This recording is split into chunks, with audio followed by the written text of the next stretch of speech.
बिस्मिल्लाहिर्रहमानिर्रहीम। हुनरमंद नौजवान कामयाब नौजवान के सिलसिले में चौथी वीडियो पेश खिदमत है, जिसका नाम है aeration pump, the pump that fulfil the oxygen requirement of fish farm on large scale. इस प्रोजेक्ट का मरकज़ी ख्याल जनाब अमीर हमजा साहब ने पेश किया, जबकि जिन तालिब इल्मों ने यह प्रोजेक्ट को मुकम्मल किया उनके नाम ये हैं: हमाद अशरफ, जुल्करनैन, सैयद अब्बास और मुनीब शहजाद। इन तलबा ने यह प्रोजेक्ट बड़ी मेहनत से मुकम्मल किया है। इस सिलसिले की तमाम वीडियोज़ को तलबा ज़्यादा से ज़्यादा शेयर करें, ताकि ना सिर्फ इन तलबा की हौसला अफजाई हो कि इंडस्ट्री के लोग भी इन प्रोजेक्ट्स की अहमियत को जान सकें और वो इन प्रोजेक्ट्स को कमर्शियल सतह पर तैयारी के लिए इनकी मदद कर सकें। अब हम आते हैं वीडियो की तरफ, जिसमें आपको बताया जाएगा कि ये प्रोजेक्ट कैसे काम करते हैं और इनके क्या क्या फ़ायदे हैं। आज ये के स्टूडेंट्स ने हमारा एक प्रोजेक्ट बनाया है, ये है एरेशन पम्प। एरेशन पम्प क्या है? ये हमारी पॉजिटिव सेक्शन हेड को यूज़ करते हुए ये स्पेशली बना हुआ है फ़िश फार्म्स के लिए। फ़िश फार्म्स में क्या होता है कि मछली को ऑक्सीजन की ज़रूरत होती है, कंडेंस की फार्म में ऑक्सीजन की ज़रूरत होती है। उसके लिए ये हमने सबमर्सिबल पंप लगाया है। सबमर्सिबल पंप पानी में डूबा हुआ होता है, इधर से इसने सक्शन करनी है और इधर से देना डिस्चार्ज। इसके फ्रंट साइड पे इधर जो है हमने लगा दिया ऑरिफिस से हम इसकी वेलोसिटी इंक्रीज किए। पीछे से प्रेशर ज़्यादा होगा, इधर से वेलोसिटी इंक्रीज होगी। वेलोसिटी इंक्रीज होने से इधर बनेगा वैक्यूम। वैक्यूम की शक्ल में जब ये वैक्यूम बनेगा तो इधर से ऑक्सीजन जो है सुराखों के साथ होती हुई ये पानी के बबल्स उसके साथ मिक्स हो जाएंगे और ये फिशेस के लिए बहुत ज़्यादा बेनिफिशियल है। ये स्पेशली बनाया हुआ है फ़िश फार्म्स के लिए, बायोफ्लॉक सिस्टम के लिए और एक्वेरियम के लिए। एक्वेरियम के लिए तो छोटा बना देंगे, अगर बड़ा एक्वेरियम है तो उसके लिए बड़ा बना देंगे। और ये प्रोफेशनली जो कमर्शियल फ़िश फार्म है उनके लिए ये ज़्यादा बेनिफिशियल है। ये जब हब्स के मौसम होता है, जैसे अगस्त का महीना है, जब बारिश ज़्यादा हो रही हो तो उस वक्त हम इसको बनाते हैं। ये स्टूडेंट्स ने बनाया हमारे ही GCT के, वो बताते हैं इसके बारे में ये कैसे वर्क करता है। टोटली वो बता देंगे। ब्रीफ साहब आएंगे, उसके बारे में ब्रीफ करेंगे। सर इसमें सर हमने ऑरिफिस लगाया सेंटर में, जो कि सर वाटर जेट क्रिएट करता है। इधर वाटर जेट को फिलअप करने के लिए हमने इसके साथ पाइप लगाया, जो कि हवा को सक करेगा और इसके साथ बबल्स शामिल कर दिया। बबल्स पानी में जाकर ऑक्सीजन की डेफिशिएंसी को ख़त्म कर देते हैं, जिससे उसकी क्वालिटी, फिश फार्म की क्वालिटी और क्वांटिटी में इजाफा होता है। इसकी कास्ट तकरीबन अप्रॉक्स 20,000 के आसपास है। ठीक है, इसको बनाने का सबमर्सिबल पंप रिक्वायर्ड था हमें। इसी जो भी आपने मेटल यूज़ करना उसकी प्लेट्स, ठीक है, ट्रांसपेरेंट पाइप ये और बस नॉर्मल PVC पाइप। ये डिफरेंट टाइप्स के ये क्यों बनाए हुए हैं आपने? सर ये डिफरेंट टाइप्स के हमने इसलिए बनाए हैं ताकि अगर हमें कहीं रिक्वायरमेंट कम है ऑक्सीजन की तो उसके हिसाब से हम ये लगा देते हैं। अगर हमें रिक्वायरमेंट ज़्यादा है तो हम ये पाइप लगा देते हैं। अगर नॉर्मल किस्म की रिक्वायरमेंट चाहिए तो हम ये यूज़ करते हैं। कोई इसको बनाना चाहे, अगर आपसे लेना चाहे तो आप कितने का बना के देंगे? सर अप्रॉक्स 25 का बना के देंगे। उसमें कितने हार्स पावर की मोटर होगी? सर इसमें सर 1 हार्स पावर की मोटर होगी, 1 इंच का डिस्चार्ज होगा इसका, और फिर डिस्चार्ज यहाँ के काम होगा जो हमने वैक्यूम जनरेट करना है उसकी वजह से। अच्छा, इसकी कास्ट आपने बता दी। और इसको कहाँ पे कोई अगर बनाना चाहे खुद से तो वो कैसे बनाए इसको? सर वो उसके लिए आपको सारा प्रोसीजर मैं बता देता हूँ दोबारा से कि ये एक नॉर्मल इसका जो हमने 12 गेज का पाइप लिया था एक, फिर उसके साथ हमने एल्बो जॉइंट की, फिर 12 गेज का पाइप लगाया, फिर यहाँ हमने एक प्लेट लगाई है 2 इंच की, ठीक।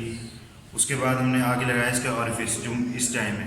पहले हमने लगाई थी इस टाइप की, फिर हमने उसके आगे लगा दी इस तरह की, और फिर उसके आगे यही प्लेट हमने सेम लगाई थी जिससे जेट क्रिएट हो रहा था। और यहाँ वैक्यूम बन रहा था, यहाँ हमने मुख्तलिफ साइज़ की, या आप अपने हिसाब से डिज़ाइन कर सकते हैं इसको जैसे हमने डिज़ाइन की हुई है उसके हिसाब से। एक पाइप भी तो लगा सकते हैं, आपने ज़्यादा पाइप क्यों लगाया? सर एक पाइप हमने इसलिए लगाया, एक पाइप इसलिए नहीं लगाया क्योंकि वो फिर वो एक बड़ा बबल आता है जो एक बबल्स नहीं बनते, जिससे ऑक्सीजन नहीं बनती। वो ऑक्सीजन जो इधर से जानती है वो एक ग्रुप करके बाहर आ जाती है, हमने इसलिए बारीक बारीक लगाया ताकि ये उसमें अच्छी तरह डिस्ट्रीब्यूट हो जाता है ऑक्सीजन। इसको एक ही जो दफ़ा फिश बाहर फार्म में लगाएंगे तो उसको लगाने का तरीका क्या होगा? सर ये टोटल जो आपका सिस्टम है ये इतना हिस्सा है, ये पानी के अंदर चला जाता है। सिर्फ ये जो एक पाइप है इसको आप नीचे स्टैंड लगा के ऊपर रहेगा ये, जो यहाँ से ऑक्सीजन वो साफ करेगा और अंदर रिलीज कर दे, बाकी और कुछ भी पानी के बाहर नहीं रहता। बस जस्ट ऑक्सीजन इधर से आएगी, बाकी जो जैसे 3 से 4 फीट का डेप्थ होती है उसमें ये डूबा रहेगा जी। और इधर से ऑक्सीजन वो जो है पानी भी बबल्स की form में सर्कुलेट होता रहेगा और ऑक्सीजन भी बाकी मिलती ये रहेगी। इधर देख रहे हैं, इसका ये इधर बनाया है, इधर से पानी आ रहा है, ये इधर से हवा जो इसमें शामिल हो रही है वो, और ये बबल्स के फॉर्म में इधर निकल जाएगा।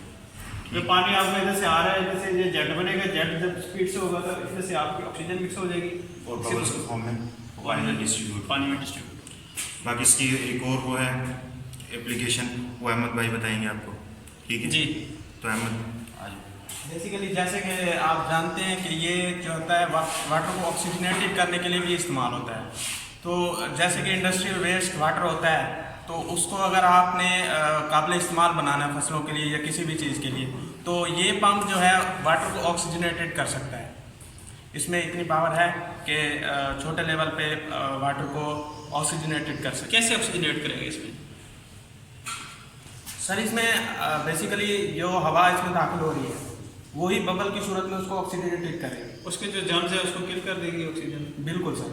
अच्छा, फिर इसको हम फसलों के लिए इस्तेमाल कर सकते हाँ जी सर, बिल्कुल वो काबिल इस्तेमाल है और उसको आप यूज़ कर सकते हैं। हैं। ठीक है, मतलब आप आज को बायोफ्लॉक सिस्टम में भी इस्तेमाल करेंगे, फिश फार्म में भी इस्तेमाल करेंगे और वाटर वेस्ट वाटर के लिए भी ट्रीटमेंट के लिए भी इस्तेमाल करेंगे आप इसको। ठीक है। कि ये हमने लगाई है, एक फ्लैंज लगाई है, इसके बीच में हमने एक जेट बनाया है जहाँ से यहाँ से वैक्यूम जनरेट होगा इस जगह पर। ये इन ट्यूब्स के ज़रिए ये यहाँ से ऊपर से ऑक्सीजन सक करेगा और इस तरफ ये आगे बुलबुलों के ज़रिए रिलीज़ कर देगा।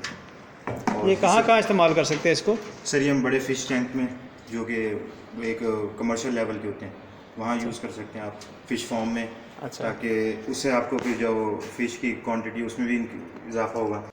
आम तौर पे हम कंप्रेसर लगाते हैं, लेकिन कंप्रेसर की इतनी ज़्यादा एफिशिएंसी नहीं है जितनी इसकी है। इसमें हमने जो यूज़ किया है, इसके अंदर आरिफिस यूज़ किया है। आरिफिस प्लेट है, उसके अंदर सुराख है।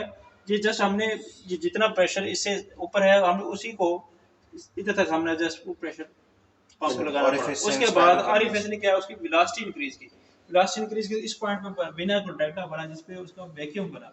उस वैक्यूम को हमने इधर से हवा दे दी, जो वैक्यूम था जनरेट हुआ था उसको, जो वैक्यूम की वजह से हवा दी, और वो मुख्तलिफ बबल्स, ये जेट्स लगाने का मकसद ये था कि ज़्यादा से ज़्यादा हवा कंटेंट छोटे छोटे पार्टिकल की शक्ल में जाए।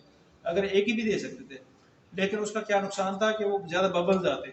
हमारा था कि छोटे छोटे बबल्स जाएँ जो मछलियों के लिए ऑक्सीजन ज़्यादा फेवरेबल हो, और वो जब जो है ना ये ज़्यादा इस्तेमाल होता है अगस्त के महीनों में, मई, जून और जुलाई में, जब इधर बारिश ज़्यादा होती है, हब्स का मौसम आ जाता है, तो मछलियाँ जो है ना मरना शुरू हो जाती हैं। मछलियों को मरने से बचाने के लिए क्या किया कि उसमें ऑक्सीजन उसमें कम हो जाती है, हवा में ऑक्सीजन, जिसकी वजह से मछलियाँ ऊपर आ जाती है और वो मरना शुरू हो जाती है। तो ये फिश फार्मर्स के लिए बहुत ज़्यादा प्रॉब्लम थी। उन्होंने कहा कि कोई ऐसा चीज़ हो जिसमें हम ऑक्सीजन उनकी पूरी कर सकें। अब इसके फ़ायदा क्या है? इसके लगाने से आमतौर पे 2 एकड़ टैंक में 1500 से 2000 मछलियाँ पाल सकते हैं। 2 एकड़ का टैंक होता है, मतलब ज़मीन में खुदाया, उसमें 1500 से 2000 कर सकते। इससे 2500 से 3000 भी हों, और अगर आपने ऑक्सीजन पूरी की हुई हो तो कोई मसला नहीं है। वो बेसिकली ऑक्सीजन चाहिए मछली को पूरी, चाहे जितनी क्वांटिटी बढ़ा लो। जैसे बायोफ्लॉक सिस्टम में छोटे से टैंक में उन्होंने बहुत ज़्यादा मछलियाँ बना ली हैं। बेसिकली उसका क्या है कि उसमें एयरेशन पंप लगाया हुआ है। तो ये हमने एयरेशन पंप एक कमर्शियली बनाया है जो हमारे लिए ये उनके लिए ज़्यादा फेवरेबल है। हमारे पास एक स्प्रिंकल पंप भी आ रहा है, लेकिन स्प्रिंकल पंप की इतनी ज़्यादा एफिशिएंसी नहीं जितनी इसकी है। ठीक है, इसमें डिफरेंट जेट्स बना के हम और ज़्यादा ऑक्सीजन भी यूज़ कर सकते हैं, इसमें और भी मॉडिफिकेशन कर सकते हैं। ये इसमें देखेंगे कि ऑक्सीजन के कंटेंट्स कितने ज़्यादा हैं।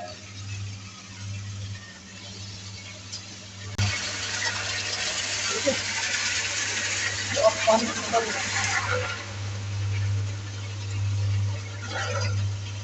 तो ये देखेंगे कि कितनी ज़्यादा परसेंटेज ऑफ ऑक्सीजन है इसके पास।